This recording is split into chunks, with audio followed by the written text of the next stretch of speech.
Will the US talk to Iran? Donald Trump says he was about to strike Iran after the downing of a US drone, then backed off, fearing a loss of life.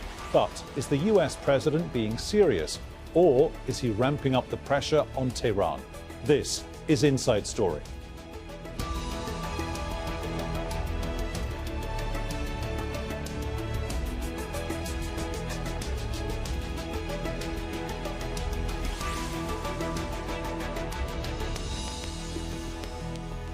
Hello and welcome to the programme. I'm Peter Dobby. Now, the United States called off a military strike on Iran at the last minute. It's a move that might not sit well with regional allies. Saudi Arabia, the United Arab Emirates and Israel want President Donald Trump to keep up its tough stance against Tehran. We'll go to our panel in a moment, but first, Fintan Moynihan has more on this standoff in the Gulf and Trump's strategy of maximum pressure.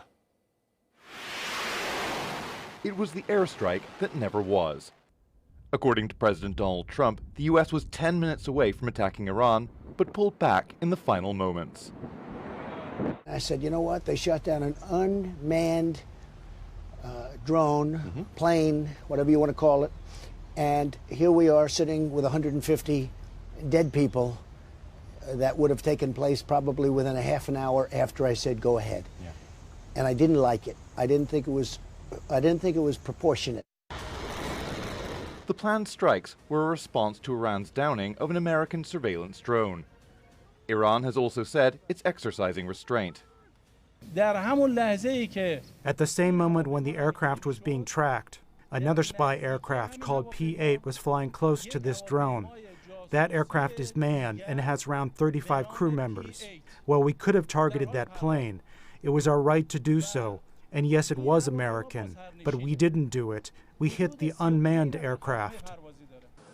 But the aborted U.S. airstrike may have been about more than retaliation. The U.S. is hoping that pressure on Iran will convince its leaders to renegotiate its nuclear deal with world powers. Our maximum pressure campaign against the Islamic Republic of Iran is working. Iran is feeling the effects of our maximum pressure campaign. Iran is responsible for the escalating tensions in the region, and they continue to reject diplomatic overtures to de-escalate tensions in the region. It's a strategy Trump has tried before. In August 2017, he promised North Korea fire and fury in response to their nuclear tests. Less than a year later, he was shaking Kim Jong-un's hand in Singapore. But in the Middle East, regional allies are pushing for the U.S. to act against Iran. Saudi Arabia blames Tehran for attacks on shipping in the Gulf of Oman and supplying weapons used by Yemen's Houthi rebels to attack Saudi territory. At a gathering of regional leaders last month, the Saudi king called for decisive action to stop what he called Iranian escalations. Israel's Benjamin Netanyahu, a longtime opponent of Iran and the nuclear deal, is also pushing the U.S. to take a strong position. While conflict was averted this time, tension is still high, and there appears to be little room for compromise. Fintan Moynihan, Al Jazeera. Here we go. Let's introduce our panel today. Joining us from Tehran, Hassan Ahmadian, Assistant Professor of Political Science at the University of Tehran. From Oxford in the UK, Helen Lackner, a Research Associate at the School of Oriental and African Studies, and from Kuwait City, Abdallah Al-Shaiji, Professor of Political Science at Kuwait University. Welcome to you all. Hassan Ahmadian in Tehran. Where does all this leave US relations with its key allies across the region? Well, I think the U.S. allies in the region are basically pushing the United States into a sort of military confrontation with Iran, which is basically based on the premise that any conflict with Iran would set it back for years or decades. And I think that is really a miscalculation that can lead to a regional conflict that can destabilize the entire region. They are not basically taking into account Iran's, traditional strategic behavior in the region. It won't act alone. It will act within within an alliance, and it won't go for war or conflict all alone. I think it has a coalition of state and non-state actors that can, trigger a regional conflict. So I think this premise that the Saudis, Israelis, and UAE are seeing that basically is a win-win situation in which a pushback against Iran within the maximum pressure would diminish its regional reach and influence, or on another side, a military confrontation can even more devastate Tehran, is really unrealistic. It is underestimating Iran's capabilities in terms of military and asymmetric warfare in the region. And I think Iran wouldn't have anything to lose if it's to be faced with a regional an international hostility by the United States and its allies. So I think they are pushing the United States to that direction. But up until now, fortunately, the United States has rationally so decided not to, escalate things even further. But we are on an escalatory road for now. Helen Lackner in Oxford. We may be on an escalatory road so far, but in equal measure, did or do the three allies we're talking about, Saudi Arabia, Israel and the UAE, in equal measure, did they want Donald Trump to do something yesterday? I suspect that they probably did. I think the first thing to remind everybody of is that we're really in an extremely dangerous and risky situation, and that we're yet again in a situation where some politicians who have specific objectives are completely neglecting and ignoring the likely consequences of their actions over thousands, if not millions, of people in the relevant countries. I think for the Gulf states and Israel, they are aware of the fact that Trump has already started on his election manifesto for next year, and that their window of opportunity for really attacking Iran is narrowing by the day. So I suspect that they were pretty much disappointed by what happened yesterday. I also think it's important to remember that a few strikes are not something that will just happen with no consequences. I think our previous speaker has explained that there will be very serious consequences. I think it's very clear to the populations in those countries that, it's not a matter of simply getting the Americans to have a few airstrikes or even themselves getting involved in airstrikes. If a conflict starts, it will be, or worsens, because I think to some extent it's already started, it will be a disaster for, everybody concerned in the region. And again, this is thousands of miles away from the US. The US only have to worry about their 15, 20 or 30,000 troops in the region, whereas everybody else has to worry about everybody in their countries. Abdallah Al-Shaiji in Kuwait City, is this now less than maximum pressure? Because that's the buzzword, that's the key phrase we've been hearing now from the Trump administration as far as those allies are concerned for a long time now. Well, if you allow me, first of all, nobody could push the United States around to do what the United States doesn't believe it serves its national interests. Neither the Saudis nor the Emiratis or other nations, probably with the exception of Israel, which has an axe to grind with the Iranians to be the only sole owner of the nuclear power in the region. Nobody could push the United States, whether it's Trump or any other administration. This is number one. Number two, there won't be a wide-scale war. I mean, President Trump stated it very clear, and I'm glad he called off the strike, even though it was a very limited strike, a retaliatory tactical one, and not a full-scale war, because Trump, the last thing he wants to be to own another major conflict in the Middle East that could really reduces his chances to be re-elected in 2020. So he's a very smart, calculating president, and he doesn't want to push the envelope all the way to full-scale war. Iran, on the other hand, is a very rational actor model, and it has really dealt with this crisis in a very, in a very appropriate manner. It's now on the driver's seat. The Americans have really looked shabby. The allies in the region are now wondering once again In a study I just finished, there is a trust deficit building up between the GCC allies and the US administration, whether it was Obama who struck a deal with the Iranians behind our backs without us knowing, or whether it's Trump with the GCC crisis, or now flip-flopping over the Iranian threat or escalation or de-escalation.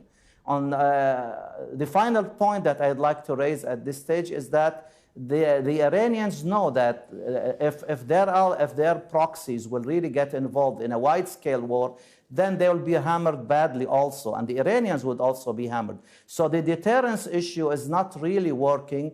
The maximum pressure that the US has been implementing against the Iranians for the last 13 months is not really working.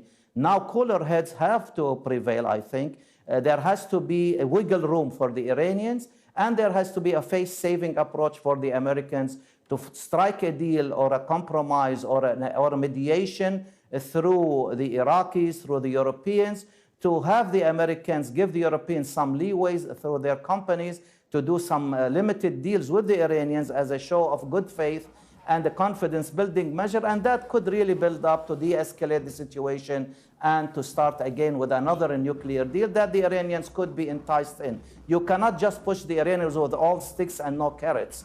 This policy of maximum pressure has to be re-evaluated away from the ideologue and the hawks on both sides of the aisle, and then you can talk about real de-escalation, not a seasonal one. OK. Hassan in Tehran, let's stay with that idea of wriggle room here. Is there a little bit of breathing space, and I mean this in a positive sense, for the government in Tehran, in as much as what we're talking about here is 6 monarchies, all of whom, all those royal households have worries about Tehran, but they're not on the same page. The GCC has been split for the best part of 2 years now. Of course, they are not on the same page on Iran. I mean, Oman and Kuwait and especially Qatar nowadays, they are, different than the hawks in the GCC. And I think the hawks are the ones who are trying, though I agree with Abdullah that they can't really set the agenda for the US administration, but they are trying to do that. And I think they are pushing the Trump administration along with the hawks in Washington to climb a tree that he eventually can't come down from. So he would be in a situation in which a war with Iran would diminish his chances for a second term, and silence vis-a-vis the escalation in the region also can harm his reputation. I think this is the calculus there. The warmongers that were there during the invasion of Iraq are still in Washington on the call and pushing the United States, the president, to do something about Iran. I think they have a very good partners in Mohammed bin Salman, Mohammed bin Zayed, Bibi Netanyahu. They are, as Zarif says, the B team that is pushing towards war. I think their miscalculation can lead the entire region into chaos and destabilization. I think it can also harm the global economy as well by oil shocks, and we've seen that 6%, the 6% rise of the oil prices as a result of a single incident. You can imagine how a war can translate into a chaos in the economic sphere and the oil prices and everything. Okay. So I think they are pushing the United States towards a more irrational policy towards Iran. And I think that can have really catastrophic consequences regionally and internationally.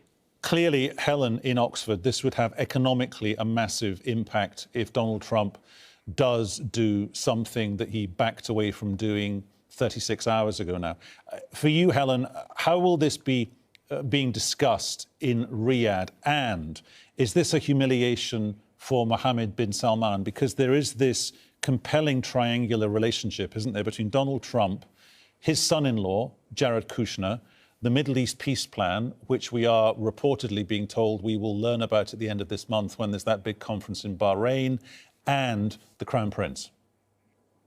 Well, first I'd like to say one quick thing relating to what Wes said earlier, which is that the U.S. administration is not unified. I mean, it's very clear that Trump does not want a war, but I think it's equally clear that when we're dealing with people like Pompeo and Bolton, that they do want a war, and they are people for whom, an Armageddon is not bad news. It's something that they and the most extremist religious groups in that part of the world, would actually look forward to. So I think that's one element that we need to take into consideration. I think on the issue of the relationship between MBS and Trump and Jared Kushner, my recent thoughts on this topic is that really the relationship is directly between Trump and MBS, and they have extremely similar personalities and approaches and ways of looking at the world, and that they actually don't need the mediation of Jared Kushner in between them. Also, my understanding about the Glorious Peace Plan is that it's now not going to be announced until after the next Israeli elections, that the economic plan in Bahrain, which is probably going to be quite a bit of a fiasco, is going to be discussing, economic aspects without looking at the political aspects.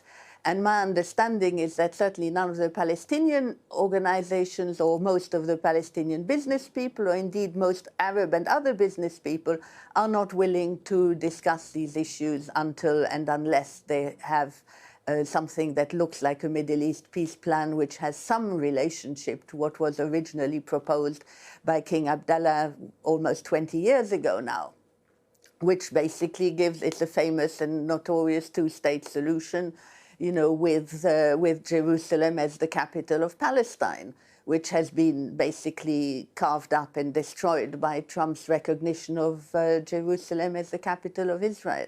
So I think, we have the internal dynamics of that element are not really very much affected by this, except, of course, if we have a total crisis that basically puts these things entirely in the background. Abdullah Al-Shaaji. And I think when you're looking at the situation in South... Pardon me for interrupting you, Helen. Let's just put that point to Abdullah Al-Shaaji in Kuwait City. Abdullah, I mean, the prime directive here for the Trump administration is isolate Tehran, isolate Iran. That's a given. But is there a sense in which the allies, the United Arab Emirates, Saudi Arabia and Israel, are going to be more isolated because you have the UAE saying, and I quote, "We will not be baited into a conflict," and yet you still have this more provocative tone out of Riyadh? Yeah, I mean, at the end of the day, we have a symmetrical GCC and all other U.S. allies. There is a symmetrical relationship. United States is the dominant, the only hyperpower in the world, and all its allies are just followers at the end of the day, rather than on equal footing with the United States. So it's not only the GCC little countries, but it's also all other countries, even in NATO. I mean, Trump keeps lecturing. Even Germany, major powers, even England, even France. This is a problem with the United States at the end of the day. There is no clear, comprehensive, strategic approach to the regional problems and crises. And that by itself adds much to the trust deficit that the United States allies are witnessing now vis-a-vis the United States. What is the comprehensive strategy? Now, after 13 months, Iran is not budging. Iran is more defiant than ever. The U-turn that President Trump did in the last second, on the last 10 minutes, as he stated, targeting three Revolutionary Guards targets in Iran, has emboldened the Iranians. Iranians now are speaking with a lot of, are boasting about their resistance. They have summoned the Chargé d'Affaires of the United Arab Emirates. Their Revolutionary Guard leaders are now in a very boastful manner, threatening any bullet that will be attacking Iran. We will turn the region upside down, and we will be targeting the American interests. The American interests are widely open. I mean, the bases from Kuwait to Oman are very clear within the Iranian missile sites, and they're also the GCC major installation, whether it's oil, whether it's electric grids, whether it is water, desalination, are all dotted all over the Gulf from Kuwait to Oman. So there is a lot of vulnerability. And the Iranians are playing on this as a deterrence. Now, the deterrence that the Americans were trying to employ against the Iranians have been turned on its head. Now, the Iranians are the ones who are calling the shots in a way, or that's what they think.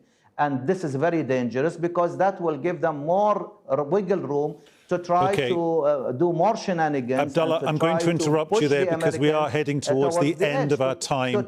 And I do want to get in a couple more significant points.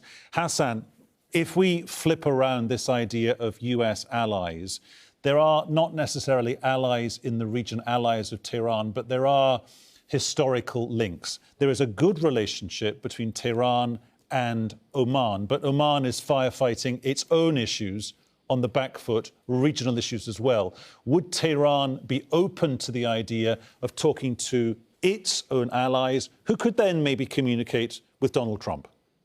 Well, I think Iran has made it clear that it's open to talk to anyone, but it has also been clear on the fact that it won't, surrender, so to speak. It won't give up any of its, powers, sources within Iran and in the region.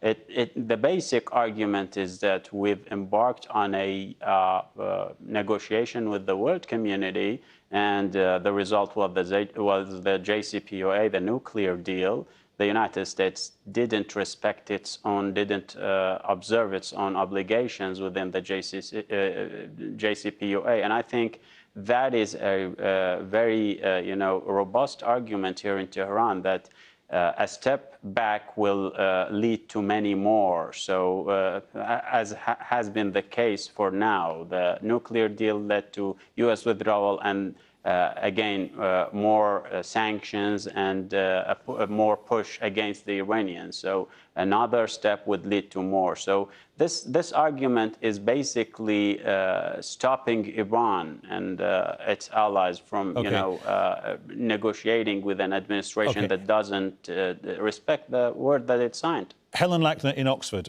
very, very briefly, because we've got about 2 minutes left. Is Donald Trump still on a collision course with Iran? Is he on a collision course with himself if he listens to John Bolton? Because if Donald Trump is tilting the other way, what's the point of John Bolton? And if he doesn't do what John Bolton would like him to do, are his three key allies in the region on a collision course with each other?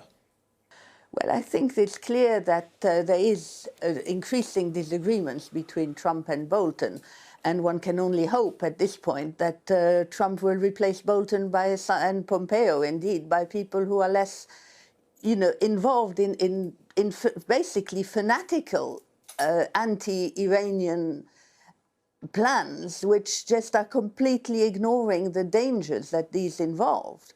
I think for, this MBS certainly wants to do, would be probably voting with Bolton and Pompeo in this argument. And he definitely wants to do something. But I think what is clear is that, one wonders to what extent, particularly MBS, is aware of his own military weaknesses. The whole Yemen operation demonstrates that the Saudi military aren't exactly the most brilliant and competent in the world. And, if the conflict with Iran develops beyond the occasional airstrike or something else, which is what would happen if it becomes a bigger conflict, I think the various Gulf states will have to be involved. And I think what the previous speakers have spoken about, which is indeed the complete divisions within the GCC, and the fact that Oman certainly would do nothing other than attempt to mediate and try and bring peace. And I suspect that Qatar and Kuwait would also largely try and do the same. So it seems to me that, the current dependence on US strikes is something that will continue unless they get replaced by Israelis, which would, make things even worse.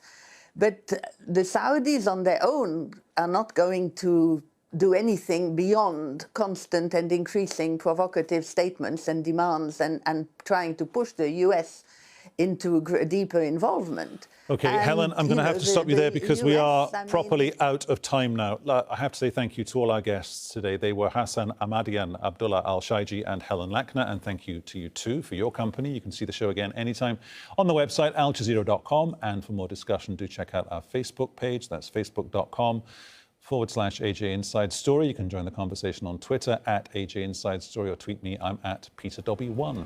From me, Peter Dobbie, and everyone on the team here in Doha. Thanks for watching. See you tomorrow. Bye-bye.